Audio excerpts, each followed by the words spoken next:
Celebrating చాలామంది చాలా రకాలుగా చేసుకుంటారు నూతన సంవత్సరాన్ని.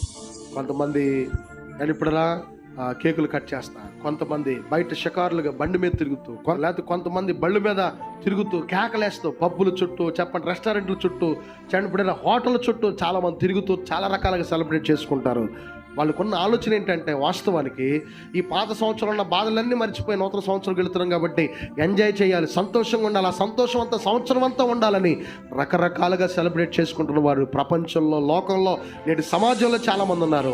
క్రైస్తవులారా, ఈరోజు దేవుని సేవకుడిగా మీకు జ్ఞాపకం చేస్తున్నాను.